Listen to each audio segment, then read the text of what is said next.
Hey guys, tonight we're heading to a place where the wind is sharp, the skies are heavy with snow, and the most important thing in town isn't a crown, a sword, or a saint, it's a turnip.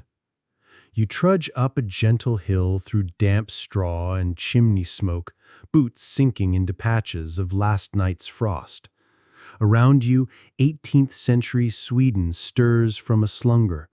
The thatched cottages huddle like sheep.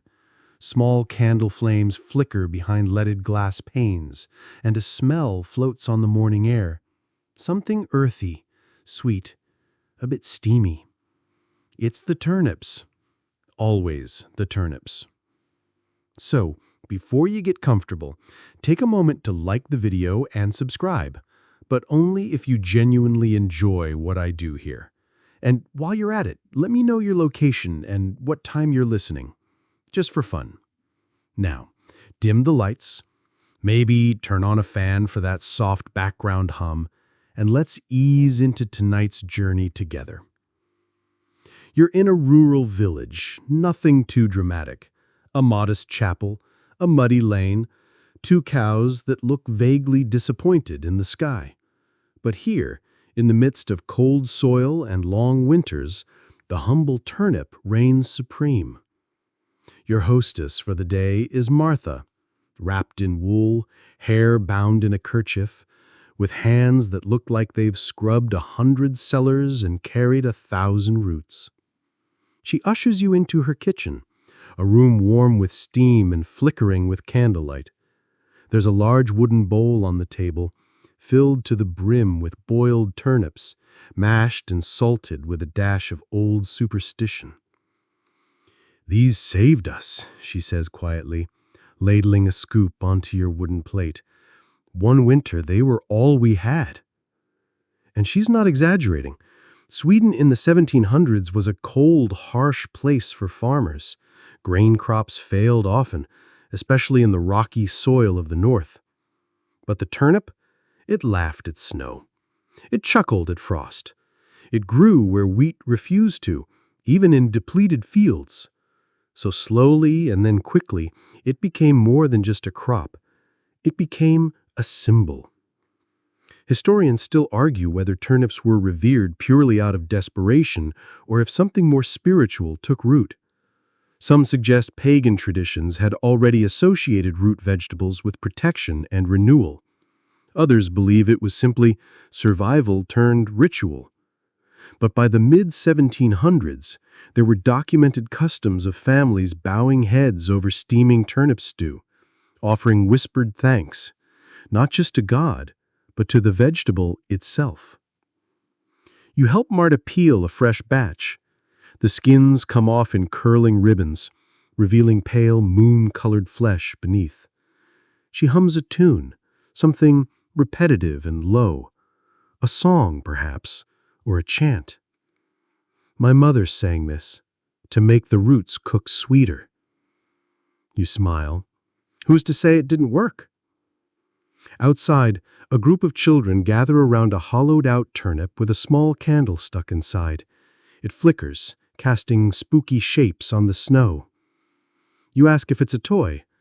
"A blessing," says one boy solemnly, "keeps the rats from the cellar." Sure, why not? You walk past fields, mostly stubbled with frost and the remains of the harvest. In the distance, a wooden cart creaks toward the barn, laden with crates of what else? Turnips. You begin to notice their quiet omnipresence, stacked by doors, drying on racks, tucked in baskets beside beds. They're not just food, they're furniture. At the village church, you find a curious carving on the doorframe, what looks like a bulb-shaped root with curling leaves. You ask the pastor. He chuckles, stroking his beard. He says, "We honor the labor of the land, and occasionally the root that kept the land alive." In the side chapel, there's even a crude painting. Saint Eric with a sheaf of grain in one hand and a glowing turnip in the other.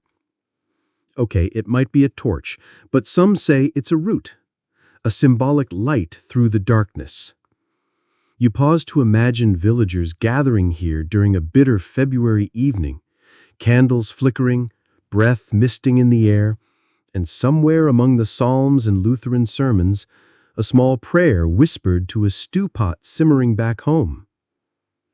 The turnip, as it turns out, was more than food. It was a clock, a promise, a little moon hiding in the ground. Its growth marked seasons. Its harvest marked hope. Its presence meant you might see spring. Back in Martha's kitchen, you dip bread into a thick turnip broth, surprisingly flavorful with a pinch of smoked lard. She tells you how her grandmother used to bury the first harvested turnip each year at the edge of the field, to please the soil, she says, and to ask it to rest easy. You nod. It makes a sort of dreamy sense. As night falls, the village takes on a quiet reverence. A low mist hugs the fields. Smoke rises in sleepy spirals, and in the warmth of every home, a pot bubbles and a turnip waits. You take another bite and wonder just briefly what your ancestors whispered to their stew. You wake to the sound of water being ladled from a wooden bucket and the slow creak of a cellar door swinging open. Marta's already up, of course. She's been up for hours. A pot steams gently on the hearth, and beside it sits an enormous turnip, round, slightly pockmarked, and glistening like it just finished a long bath. Today is Turnip Tuesday, though it's actually Wednesday. Doesn't matter. In Marta's house, any day that includes mashing, boiling, or singing to a root counts as sacred. Outside, the frost hasn't quite lifted. Smoke rolls lazily from chimneys, and chickens peck half-heartedly at frozen grain. You shuffle out into the yard, clutching a woolen shawl Marta insists you wear, or the wind will steal your bones. In the small garden plot beside the barn, you find rows of turnips left to overwinter, still in the ground, protected under a blanket of straw. They'll be dug up one by one through March, each one a little tougher, a little sweeter. Winter sugar, as the locals call it. These aren't just vegetables, they're backup plans. Each one represents one more meal between now and the thaw. You crouch beside Marta as she pulls one from the earth. The soil breaks apart easily, despite the cold. "This one," she says, holding it up like a newborn, "this one is for tonight's supper." Back inside, the ritual begins. Water is poured into the large copper pot with a whisper. Not a blessing, not really, just a word of encouragement. "Kindle slow," she mutters, patting the firewood. The turnip is washed, peeled, and sliced with a knife that might be older than democracy. You help stir the pot, and the smell begins to creep outward. Sweet, earthy, cozy, like someone boiled the memory of autumn and mixed it with a hug. Then comes the turnip bread. You weren't ready for this. It's made from leftover mash mixed with rye flour, salt, and a glug of sour cream. Formed into discs, it's baked on hot stones in the hearth. The result? A warm, slightly dense bread that smells like Sunday naps. You bite into a piece, and it tastes like the kind of food people survived winters on. Because they did. As the meal comes together, Marta explains how every family had its own turnip recipe. A stew for grieving, a mash for weddings, a grated root pancake for long journeys. Recipes were rarely written down. They lived in muscle memory and quiet hands. Historians still argue whether this culinary devotion was born out of choice or sheer necessity. Probably both. Turnips were reliable. They stored well. They filled the belly. And in a place where meat was scarce and grain unreliable, turnips became a kind of daily communion. A neighbor arrives, Greta, with a baby bundled in reindeer fur and a basket of pickled turnip slivers stored in vinegar and wild herbs. For Marta, she says, to remember the summer. You take one, crunching it thoughtfully. It's tangy, sharp, and oddly floral, a bit like chewing on a memory. Greta sits by the fire, and the two women begin preparing for what they call a sacred supper. Not a festival, not a holiday, just a quiet tradition that some families still observe, one night a week when the turnip is treated with special care. They set the table with the nice wooden spoons. A cloth is laid over the bread basket. A single candle is lit, and a small carved root, dried and hardened over time, is placed near the hearth. Our family root, she explains. It's been with us since the famine. No one eats until each person says something they're thankful for. Not out loud, just a moment of thought, a hand on the table, and a deep breath. Then they begin. The meal is humble. Mashed turnip with butter, root bread, boiled eggs, pickled fish, and a pot of turnip broth steeped with herbs. But the room feels warm, reverent, like you're not just eating, you're participating in something ancient, quiet, and deeply comforting. Greta tells a story about her grandmother's cellar which flooded during the spring thaw. We thought we lost the whole harvest, she says, but the turnips floated, every last one, bobbing like yellow lanterns. We called them sky gifts. You smile into your bowl. After the meal, a slow song is hummed, not performed, just offered. The baby gurgles, the fire pops. Outside, the frost creeps silently up the window panes. And inside, surrounded by wood, wool, and the smell of sweet root, you begin to understand what Turnip Tuesday is really about. It's not a feast, it's not a joke, it's a ritual of respect for survival. Because in this corner of 18th century Sweden, gratitude is boiled, salted, and served with silence. And it tastes like home. You step outside into the brittle morning light, your breath curling in front of you like faint smoke. The village is already in motion.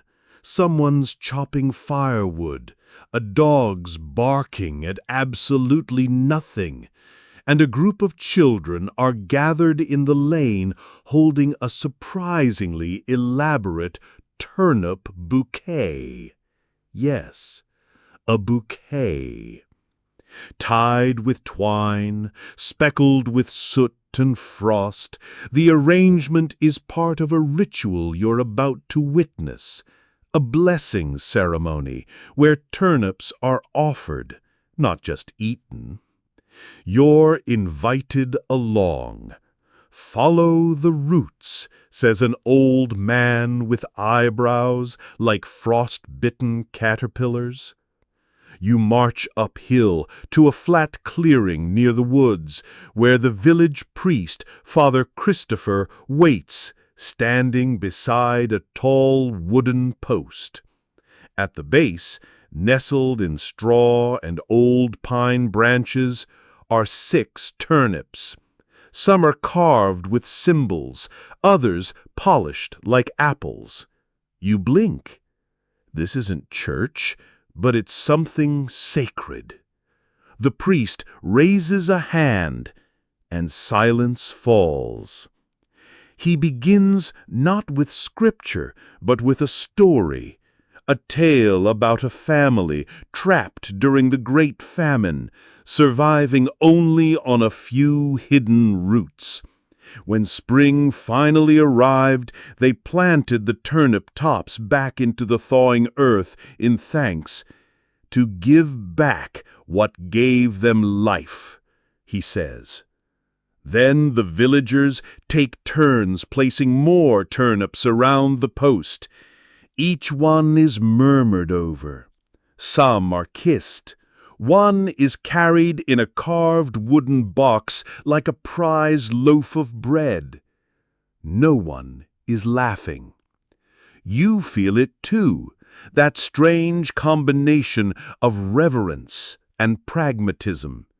It's not about the vegetable. It's about what it meant when nothing else remained.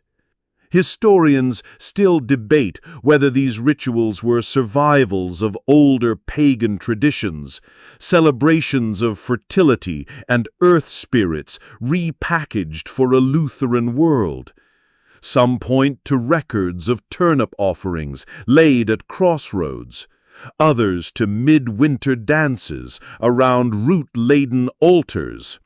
Christian on top, pagan underneath, one scholar once said, probably while sipping very academic tea. Back in the clearing, Father Christopher sprinkles the turnips with water, or maybe broth, hard to tell. He mutters a short prayer, gives a final nod, and the crowd disperses. On the walk back down, you speak with Brita, the village scribe. Well, she owns a quill and writes things down, so that's close enough. She tells you about harvest charms, hollowed turnips worn around the neck to protect infants from colic, or placed under pillows to ward off bad dreams. Some people carved tiny faces into them, lit from within by tallow candles, and left them at doorways to confuse wicked spirits. You ask if it worked. She shrugged. I haven't seen any spirits lately. Later that day, you help prepare a few turnip lanterns. The process is oddly delicate, scooping out the flesh, carving the edges, choosing the right wick. One old woman scolds you for making your turnip face look too smug. Apparently, that invites mischief. That evening, the lanterns are placed at key points in the village, beside the well, at barn doors, near the paths that lead into the forest. They glow softly, casting toothy grins or sleepy grimaces. The light flickers across cobblestones like little floating prayers. You're invited to dinner at the Nielsen home, where a pot of root and onion stew simmers with sausage ends and a bay leaf. They serve it with dense rye turnip bread and a dollop of something called quiet butter, salted, whipped, and left out for a day to mellow. You ask why. The eldest daughter smiles, because butter has moods. After dinner, the family gathers near the hearth. They pass around an old keepsake, a dried turnip slice, pressed flat like a flower, and sealed in a small wooden frame. From my great-grandfather, says the father, the one that didn't rot. You're not sure if he means metaphorically, but no one's laughing, so you don't ask. Someone begins humming an old lullaby that you later learn is called Rota Vaca, or the root cradle. It tells of a sleeping child kept warm by turnips stacked around the fire, their smell keeping wolves and sickness away. It's absurd. It's beautiful. You imagine it, a tiny child curled under wool, glowing root lanterns on the sill, and the soft bubble of stew nearby. And suddenly, you get it. This wasn't idolatry. It was gratitude shaped by hunger. It was thankfulness made edible. You leave the Nilsson home full, warm and oddly emotional. The wind sighs through the trees. The lanterns flicker on in inky paths. The village sleeps, guarded by root light. And somewhere in the distance, a carved turnip smiles in the dark. You wake with the scent of wood smoke in your nose and the sound of bread crust cracking softly in the hearth oven.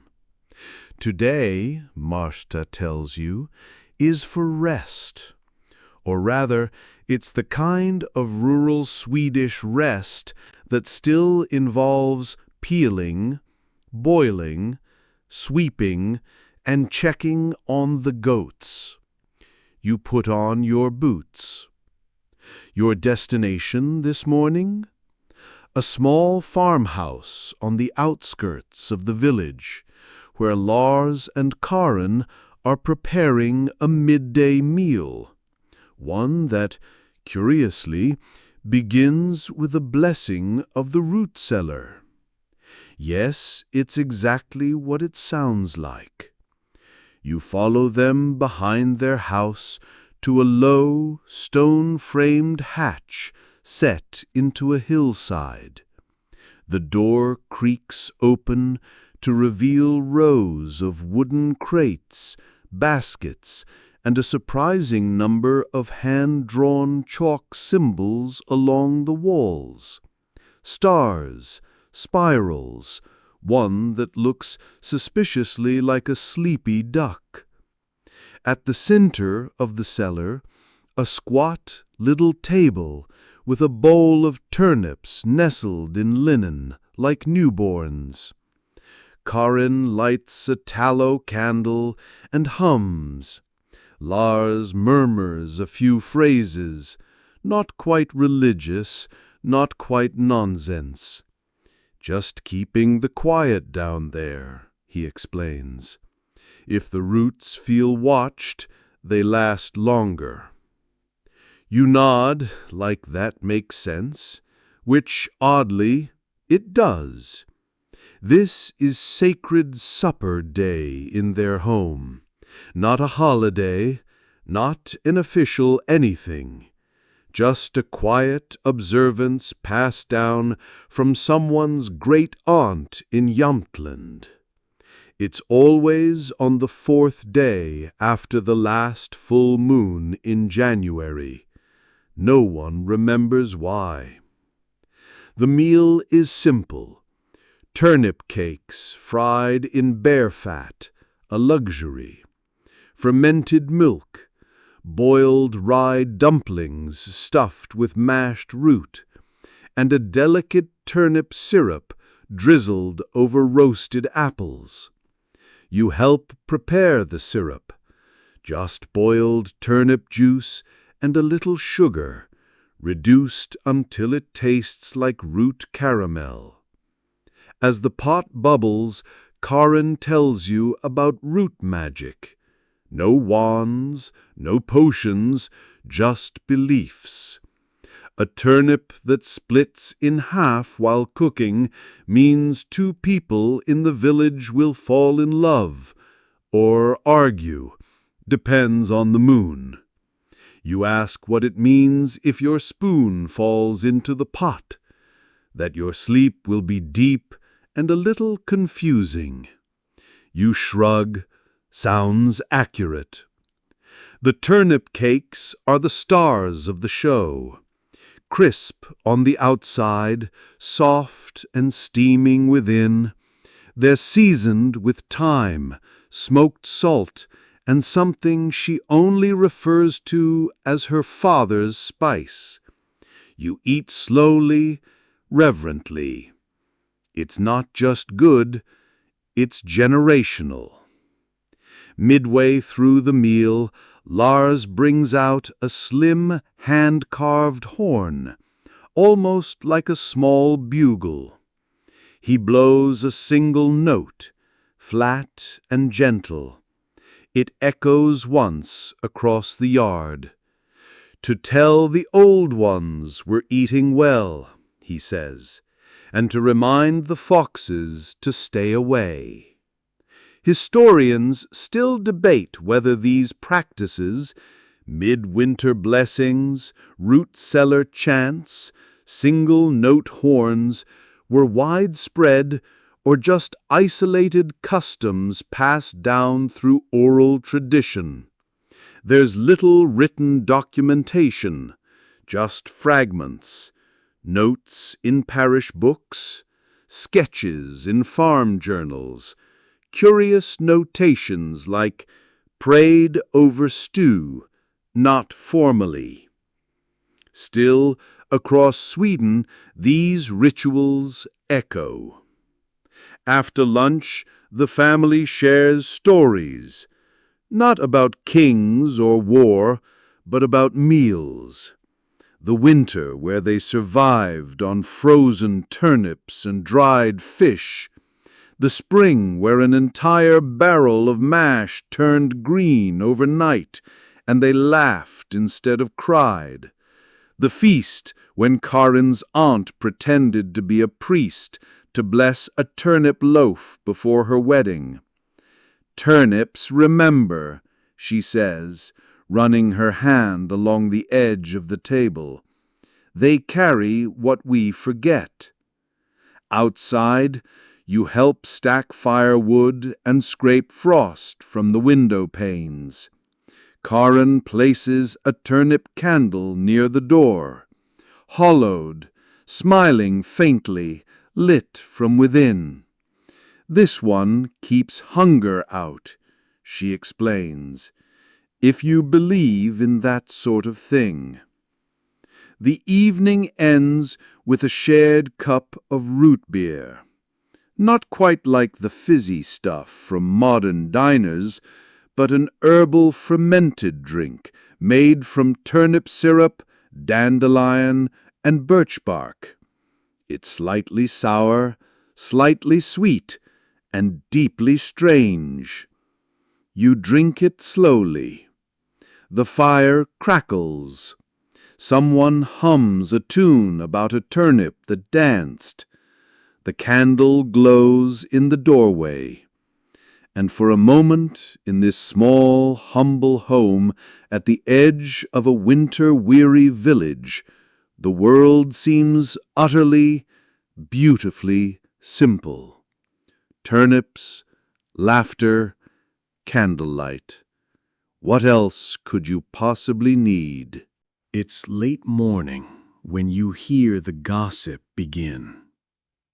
It starts at the well, where two grandmothers pretend to be drawing water, but are mostly just trading updates at full volume. Then at the bakery, where a loaf of rye mysteriously becomes a discussion topic for the great root rivalry, turnips versus potatoes. Yes, the debate is real, and it's surprisingly passionate. You walk alongside Marta, who is clutching a bundle of fresh greens and muttering, "Potatoes are for people who gave up chewing." She doesn't mean it cruelly.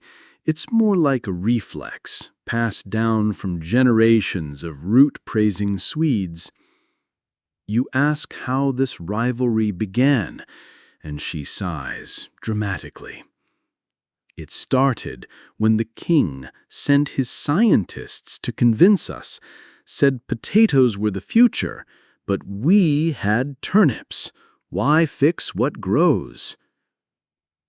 She's referring, of course, to the 18th century agricultural reforms. King Gustav III, inspired by French and German farming innovations, encouraged potato cultivation across Sweden. Pamphlets were printed, lectures were held, even clergy were recruited to promote the starchy newcomer. Historians still argue whether these royal efforts were met with warm welcome or cold shoulders. Some records show villages adopting potatoes quickly. Others, like this one, resisted, stubbornly clinging to their turnips like culinary protest signs. At the center of town, a crowd gathers for the weekly root weigh-off. It's not formal exactly, just a bench, a scale, and a few curious onlookers, but tension hangs in the air like steam from a kettle. On one side, Jürgen, proud owner of 3 unusually large potatoes, each smoother than a well-fed cat. On the other, Ingrid, whose turnips are lumpy, proud, and slightly purpled with frostbite. She sets them down with a thud, a hush, a way, a small cheer. The turnips win by half a kilo. Ingrid smirks. Jürgen shrugs and hands over the agreed-upon prize, a wooden spoon carved with a tiny heart. It's tradition, someone whispers. You ask Marta why this matters. She grins. Turnips grow from struggle. Potatoes grow from fashion. She pauses. And potatoes don't sing. You blink. Sing? Later that afternoon, you visit an old couple, Signe and Elias, who invite you into their narrow cottage lined with dried herbs and bundles of wool. They show you their turnip song book, a battered notebook filled with verses passed down through their family. Not proper hymns, more like lullabies and rhymes, all centered around planting, harvesting, and praising turnips for holding the sun in their bellies. One verse reads, Root of frost, round and bright, feed our hands through longest night. Boil and mash, slice or stew. We bless the field that gave us you. They sing it softly, voices weaving like smoke. You ask about potatoes. Elias chuckles. We use them, he admits, but they don't have stories. And that, perhaps, is the point. Turnips here aren't just food, they're cultural memory, tangible proof of survival, of seasons past, of songs hummed while peeling under candlelight. Potatoes? Too new, too clean, too smooth. In the evening, you help Martha make turnip gratin, sliced thin, layered with cream and nutmeg, then baked until golden and bubbling. This, she says, is our answer to French potatoes. You take a bite, it's rich, soft, and comforting, like nostalgia on a fork. As you eat, someone knocks. It's Jürgen, carrying a small sack of his losing potatoes and a sheepish grin. For your stew, don't tell Ingrid. You smile, and Marta offers him a spoon of gratin. He tries it, nods, and mutters, Not bad for an underdog. The kitchen fills with quiet laughter. Later, as you walk back under a sky turning slowly to velvet, you think about the peculiar loyalty these villagers hold toward their turnips. Not because they're trendy, not because they're pretty, but because they were always there. Through frost, famine, reform, and rivalry, turnips stayed rooted. And somehow, so did the people.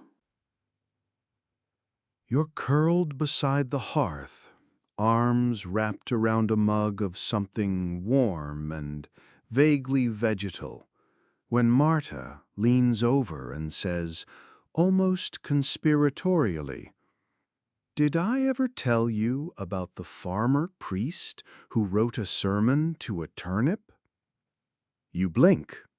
She's serious. In fact, she's already rummaging through a bundle of old cloth and brittle papers tied with string. He wasn't mad, she insists, just expressive. She finds the page, a fragment, browned with age, ink faded like whispers.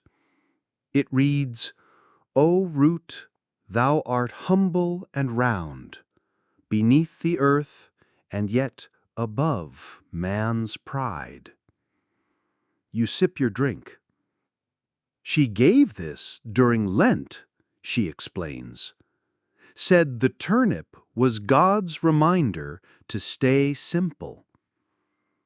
Apparently, Pastor Edvard Longebjörn, sometime in the mid-1700s, delivered an entire homily likening the humble turnip to Christian virtues: perseverance, modesty, nourishment without vanity. The village, according to Marta, was divided. Some thought it was inspired. Others just wanted him to stick to Psalms.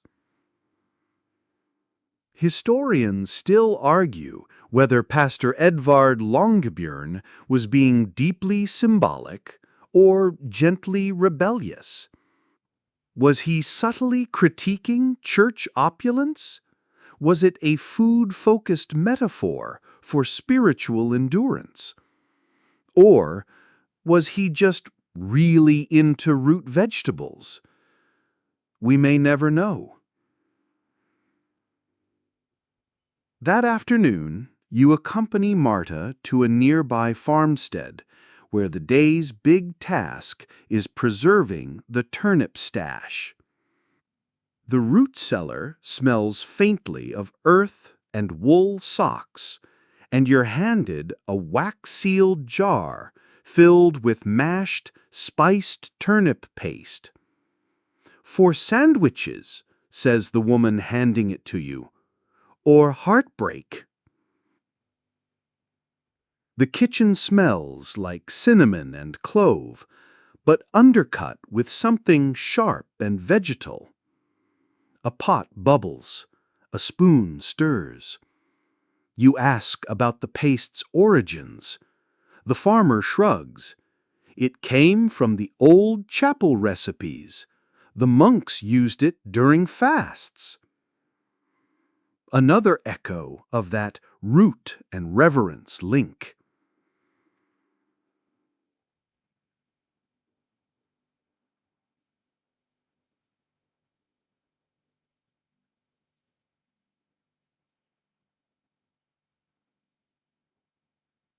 Later, during a break, you sit in the shade of a slanting hay barn. Someone reads aloud from a prayer book, where, nestled between invocations and hymns, there's a handwritten note. Turnips blessed 4, potatoes suspicious, goat calm. You don't ask. You just enjoy the moment.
It's still dark when a faint scraping wakes you, a slow rhythmic sound like someone brushing frost from a stone. You pull on your boots and step outside into the heavy silence of pre-dawn. The village is hushed, blanketed in that deep kind of stillness that feels like the world is holding its breath. You follow the sound to the edge of the woodpile, where a trio of children are gathered around a flickering light. They're hunched over turnips, carving faces into them by candlelight. Some are lopsided, others comically dramatic, one clearly meant to resemble a specific grumpy goat. You crouch beside them. "What are these for?" you whisper. A girl with serious eyebrows responds without looking up. "To keep the sadness away." Her brother adds, "And trolls." Naturally. Each child holds their own turnip in their lap, hollowed out with a spoon and gently scraped to a smooth inside. A stub of tallow candle is wedged into each one, the flame making their carved faces dance and flicker. It's both eerie and sweet, like watching a theater of sleepy vegetables perform a silent opera. The eldest child, Lossie, explains that the lanterns are set outside homes in the mornings following a hard frost. He says, to show the spirits we're not scared, but also to cheer up the cows. You nod, because honestly, who wants sad cows? Historians still puzzle over the origins of this tradition. Some believe it ties back to ancient northern rites where carved roots were placed in fields as effigies, half protection, half ritual offering. Others see it as a folk evolution of All Saints' Day, blended with winter practicality and a dash of homespun psychology. Back inside Marta's kitchen, the candlelight from a still-burning turnip lantern casts sleepy patterns across the walls. She's already boiling water for broth, humming an old song that sounds like a lullaby for the morning. "Those children," she says, ladling broth into a cup. "They think the lanterns are just for fun, but I think they remember something, in their bones." You sit at the table with your warm mug, watching the carved face on the turnip smile back at you gently. It's almost comforting. Even the slight tilt of its eyes suggests, "You'll be okay." After breakfast, you join a small group heading into the woods, part walk, part ritual, part excuse to stretch winter legs.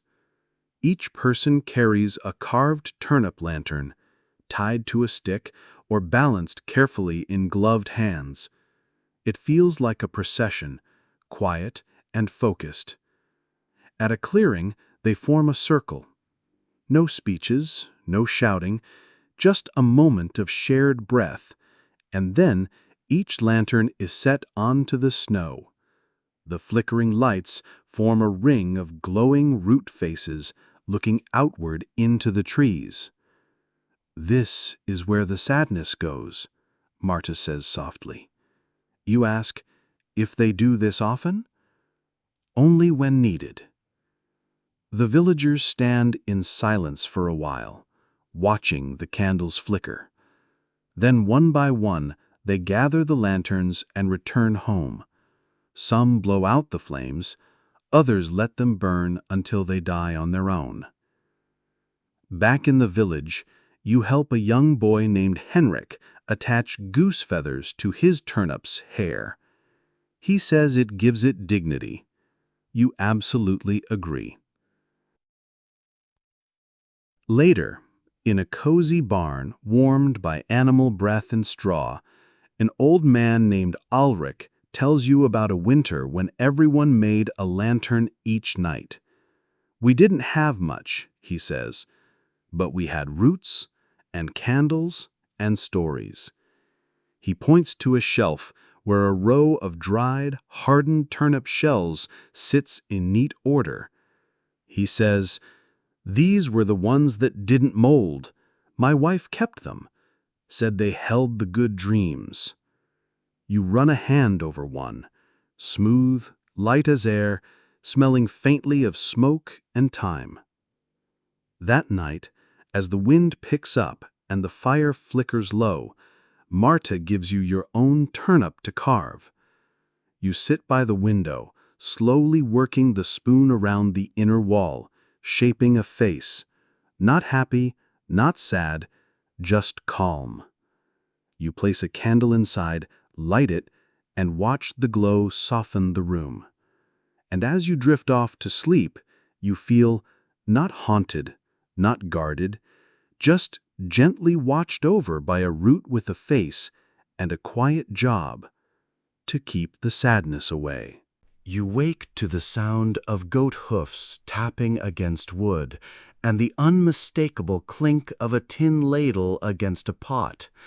The sun hasn't quite climbed over the horizon yet, but the smell of mashed root and boiled cream already fills the cottage. Today is market day, or more precisely, root tax day. You follow Marta as she tucks 2 large turnips into a wicker basket lined with wool. She adds a wedge of hard cheese, a flask of sour beer, and most interestingly, a small, hand-sized figurine made of dried, braided straw and a turnip slice for a face. "For the collector," she says. You give her a look. "The tax collector," she clarifies. "He likes tokens." The walk into town is slow, the air thick with fog and a soft hint of thawing earth. As you pass neighboring farms, others fall into step, baskets swaying with produce and offerings. A child skips by carrying a single immaculate turnip in both hands, as if it's a royal heirloom. At the village square, a makeshift table has been set up beside the parish records shed. Behind it sits the collector, a man in an enormous coat with a nose that suggests he's seen too many winters. He records each name with a nod and a scratch of the quill. Instead of coins, people pay in turnips, mash, butter, or cheese. The items are weighed, noted, and dropped into labeled baskets. Some are marked Lent provisions, others say widow reserve, a few just say for stew. You watch as Marta presents her turnips, the cheese wedge, and her little straw turnip figurine.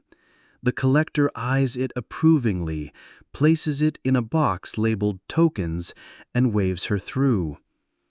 You ask Marta if she ever pays in actual money. She says she usually has to, but turnips are more stable. Historians still argue about the use of in-kind taxation in rural Sweden during the 18th century. Some insist it was phased out early.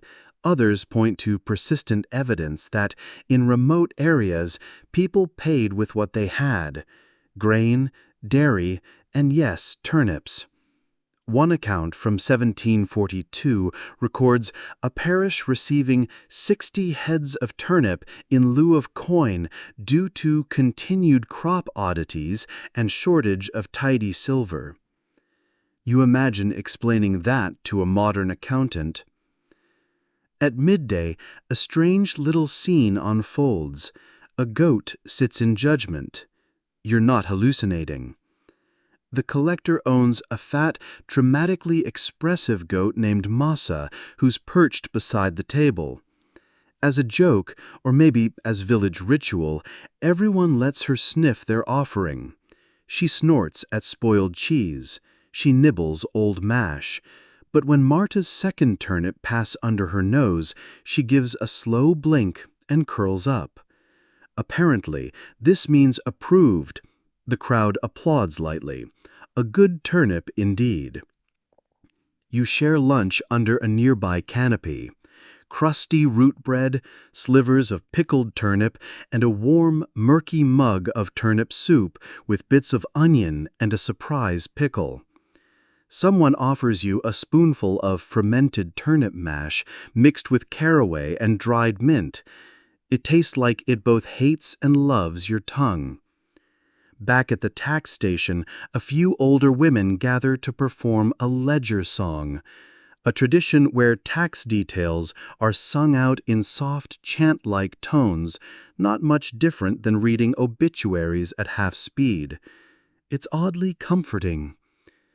2 roots from Birgitta, 1 knob from the hill, 3 scoops of mash from Anna, a spoon from old Gil. You sip your soup and hum along. Later, a young couple approaches the collector with only a small, frost-bitten turnip. The man looks nervous. The collector eyes the root, then Massa, the goat. She walks over, sniffs it twice, then curls up again. Accepted, the collector says. Everyone exhales. You ask Marta what happens if you can't pay.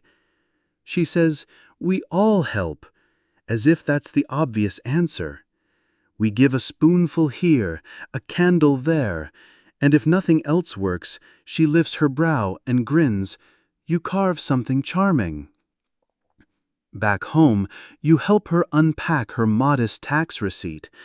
A thin sliver of birch bark with a rune carved into it, proof she's done her duty.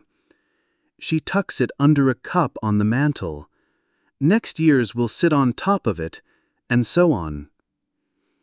You realize these aren't taxes in the modern sense. They're gifts to the future, redistributed with care, faith, and a little goat humor. As the sun sets, you sit by the hearth and stare at the turnip token she gave away. Just a dried slice with a smile.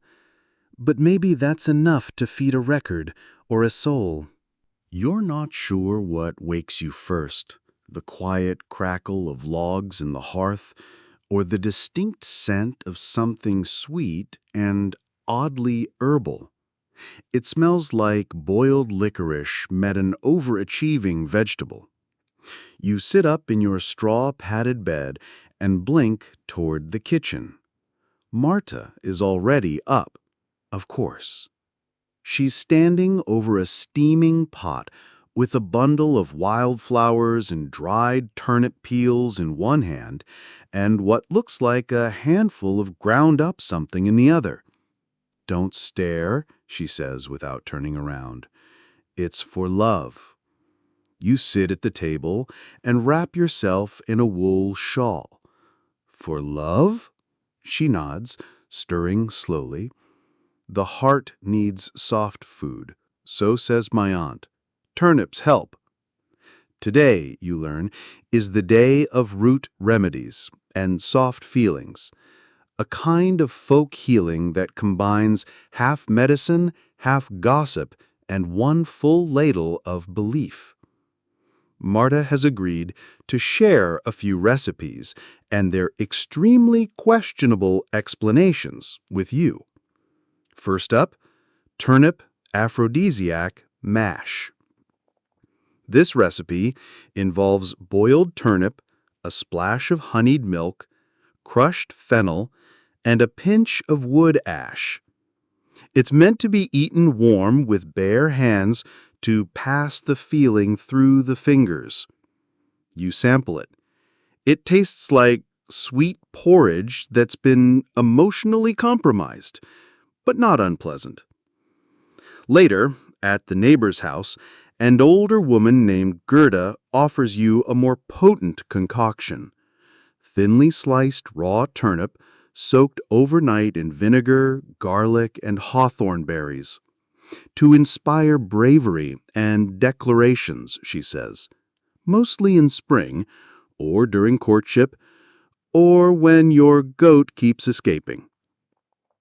Historians still argue whether these old folk aphrodisiacs had any real effect, or were more placebo than potion. The turnip itself isn't chemically known to stir romance, but what it lacked in pharmacology, it made up for in ritual. Preparation mattered.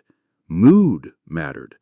Scent, timing, candles, these all added layers of meaning to the humble mash. You're invited to observe an odd little ceremony locally known as the ladling of longing. It's exactly what it sounds like. A young couple sits near the hearth, and their mothers take turns spooning warm, buttery turnip mash into two carved wooden bowls. The final spoonful is ladled into a shared cup, which the couple then sips from, alternating between bites and shy glances. When finished, they press their thumbs to the inside of the bowl. "To leave the warmth behind," Marta whispers. You're not crying. You're just emotional from the steam. That evening, you were handed a turnip bouquet, wrapped in muslin and tied with lavender string. "For balance," says a woman named Elizabeth. It includes slivers of root, dried petals, and what looks like shredded birch bark. She hangs it from her bedpost each winter to encourage good dreams and keep feelings from freezing. You ask if it works. She shrugs. "We've had 5 sons, so maybe too well." Over tea, brewed with turnip peel and mint naturally, someone tells the story of the Turnip Wedding, a local folktale about a lonely widow who carved a man's face into a large root and danced with it every Saturday night. Eventually, the villagers joined her, not because they believed, but because it looked fun. No one remembers if she remarried, but her turnip was buried in a place of honor. You lie back on a sheepskin rug and listen as Marta shares one last remedy: turnip skin tea for heartache. Boil the peels, she says, stir in chamomile and a sliver of apple, and drink it under a full moon. It won't fix everything, she adds, but it gives the sadness a place to go. You sip a cup later. It's warm, a little bitter, but comforting. As the fire burns low and the light glows amber across the floor, you realize these aren't just love potions or rural superstition. They're rituals of hope, rooted in warmth, care, and community. Because sometimes healing isn't about the cure. It's about the kindness of the recipe. Dawn arrives slowly today, like someone tugging a heavy curtain open just an inch at a time. The frost lingers longer than usual, crisping the corners of the windows. You're sipping hot broth by the fire when Marta hands you a small clay cup and a thick wool hat. "We're going to the cellar," she says, in that tone that implies this is important and not optional. You follow her through the crisp air to a low, moss-covered hatch beneath the barn. She opens it and leads you down narrow steps into the darkness. It smells like cold earth, aged wood, and something else, a fermented funk that walks the fine line between unpleasant and impressive. This is the winter root cellar, and today's task is more than inventory, it's ritual. The space is organized with care. Turnips in wooden bins sorted by size, color, and personality, as Marta puts it. A few have small markings or dried flower petals tucked between them. You notice a tiny turnip with a crude smile scratched into its side, sitting in a bowl labeled Hope. Marta walks slowly through the cellar, murmuring to herself. She pauses to lift a turnip to her nose, sniffs it, nods. Another gets rotated in its bin. A third is tapped gently, as if checking for secrets. These, she says, need comfort. So begins what she calls the singing hour. She hums softly, a slow, almost formless melody, and begins brushing the tops of the bins with a bundle of dried herbs. Sage, lavender, something rooty. You join in with a quiet hum, not really knowing the tune, but feeling the rhythm. You ask why the singing. To keep them calm, she says. Unruly roots spoil faster. Historians still debate the origin of turnip singing rituals. Some say they're remnants of ancient agricultural chants meant to appease soil spirits. Others believe they're just calming routines passed down by grandmothers who knew that attention, real, focused attention, has power, even over vegetables. You are told the story of the weeping root year, when every family's cellar spoiled before January except one. That family had sung every morning, and their turnips remained plump and sweet. Coincidence? Perhaps, but no one risked silence again. Next comes root rotation. Each turnip is gently turned to prevent soft belly, a dreaded spot of spoilage. As you help, Marta teaches you to recognize the signs. A slight give beneath the skin, a speckle of mildew on the tail. These are culled and added to the farewell stew pot, boiled immediately with onion, vinegar, and cloves, then eaten within a day. Waste not. Then there's the blessing scoop, a custom where the best-smelling mash from the week is set aside and sealed in a beeswax pot. It's not eaten, it's buried in the snow. A thank you for the good ones, Marta explains, so the next season hears us. After the work, you sit on a low bench inside the cellar, wrapped in a wool shawl, sipping turnip broth from a mug that tastes like nostalgia and root. A small candle flickers beside you, and the bins of sleeping vegetables seem almost serene. Later, you visit another farm, where their storage method is even stranger. Turnips preserved in ash-lined barrels, layered like sedimentary rock. The ash absorbs moisture, keeps out pests, and, according to the owner, scares off mildew with its bad attitude. You help peel a few roots from the barrel. Their skin is pale gray, dusted in soot, but the inside is crisp, sweet, perfect. These will be sliced thin and hung near the stove to dry. Fire-dried roots keep the best dreams, the farmer says. As the sun dips low and the work winds down, you and Marta return to the cellar for one last check. She hums again, slower now, almost like a lullaby.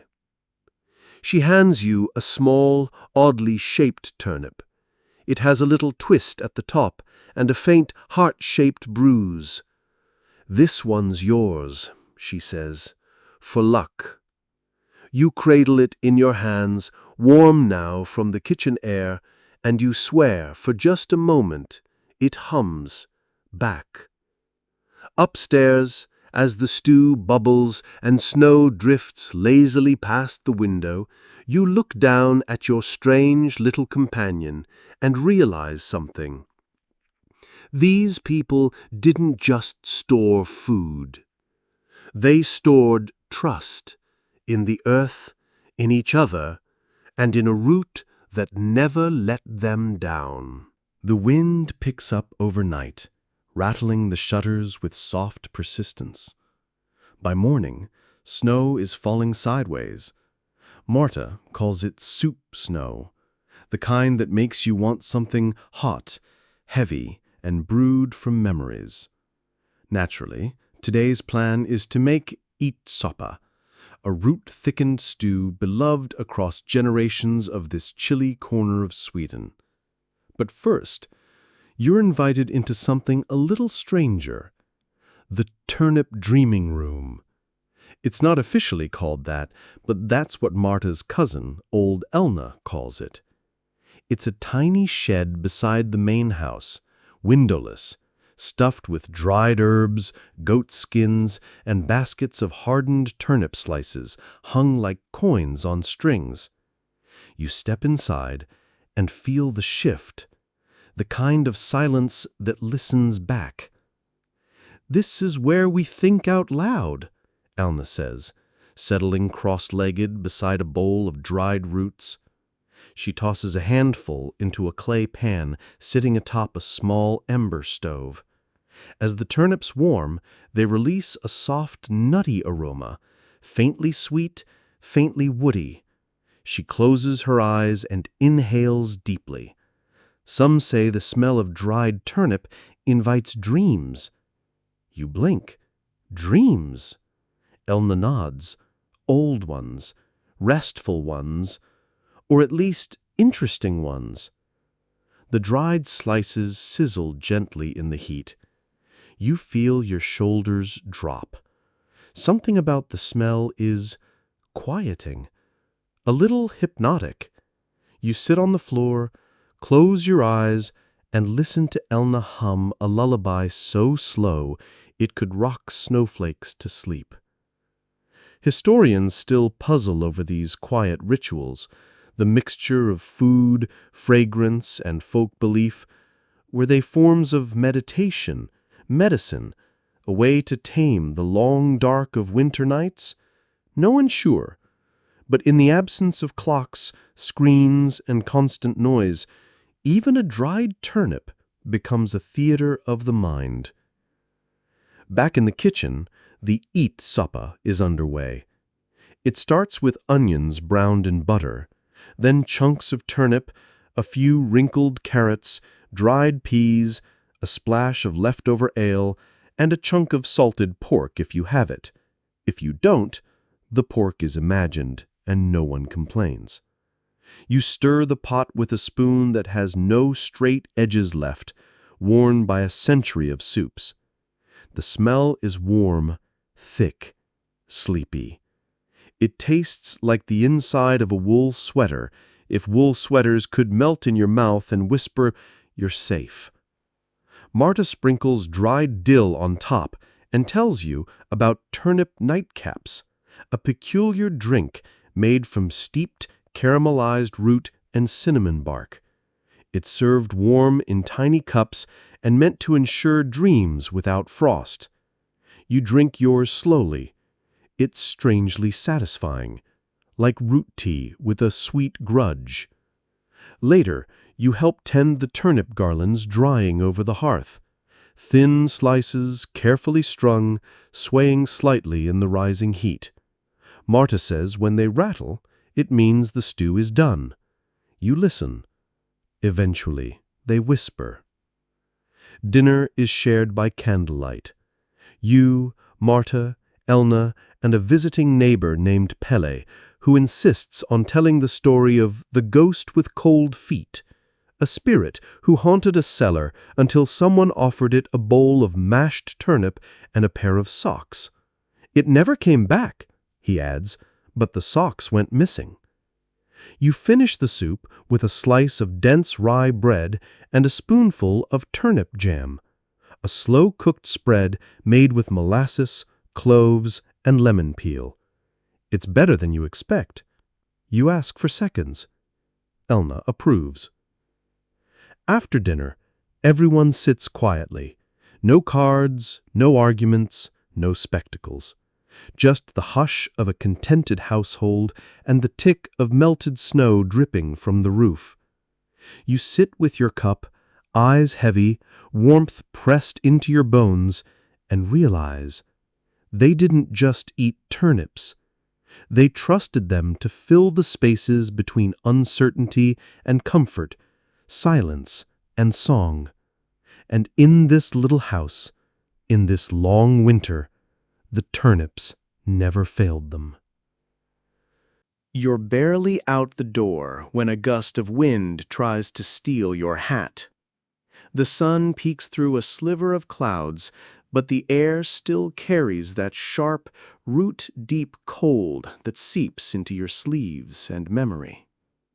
Marta meets you with a bundle of turnips in her arms and a mischievous glint in her eyes. "Today," she says, "we follow the turnips." You trail behind her, past the usual paths, and into a part of the forest that's quieter than the rest. No fences, just tall, skeletal trees and the hush of snow muffling your footsteps. Ahead, in a clearing, sits a small wooden marker, barely knee-high, with a circle of stones around it and a single weathered turnip placed neatly at its base. This, Marta says, reverently, is where the last light was kept. She explains that long ago, during especially harsh winters, the village would gather their final harvested turnips and hold a small ceremony. They called it the final harvest. It wasn't about food. It was about hope, rationed carefully, belief tucked into burlap. One turnip was always saved, not for eating, but for lighting. At the darkest point of the season, it was hollowed out, fitted with a candle, and lit as a symbol that spring would return, not because they could be certain, but because they needed something to believe in. You help clean the snow from the old stones. The turnip from last year is shriveled now, its surface wrinkled like a walnut, but still intact.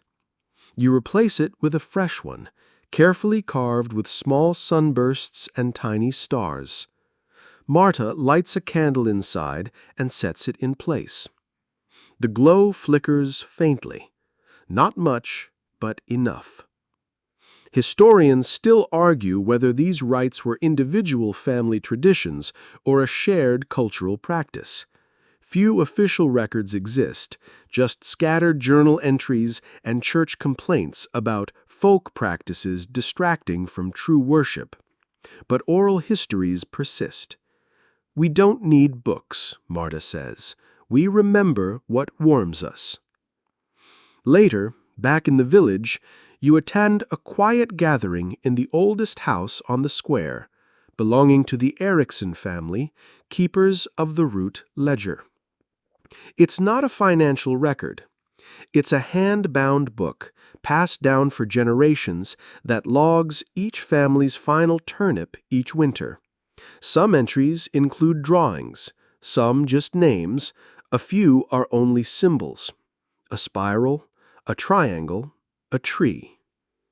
Elna traces her finger over one from the famine year of 1772. No words, she says. Only a carved line and the word, "Still here." You run your hand over the page. Someone passes around sunroot tea, brewed from fermented turnip and wildflowers dried in summer and stored in a jar labeled Bright Days. It's delicate and earthy, with a floral bitterness that lingers on your tongue like a memory of July. As evening falls, the villagers gather quietly in the square. Each person brings a turnip lantern, carved with patience, humor, or old sorrow. They're lit one by one, not all at once, but in waves, until the space glows like a sleepy constellation on the ground. You recognize some faces: the goat from yesterday, a grumpy priest, a smiling child. You even spot your own, still flickering from the windowsill at Marta's house.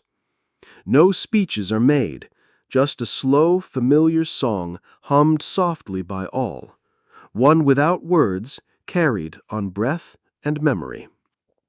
A small boy tugs your coat and says, "That one's my mama's, it always smiles." You ask how many lanterns she's made. "16," he says proudly. She keeps the old ones in the attic for spring stories.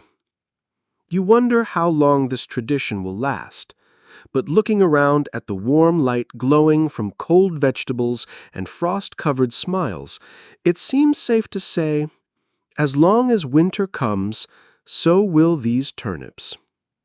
Later that night, you place your own lantern at the foot of your bed. The candle inside flickers gently, casting soft shadows on the walls. And as you close your eyes, you think, some light doesn't need to be bright. It just needs to last.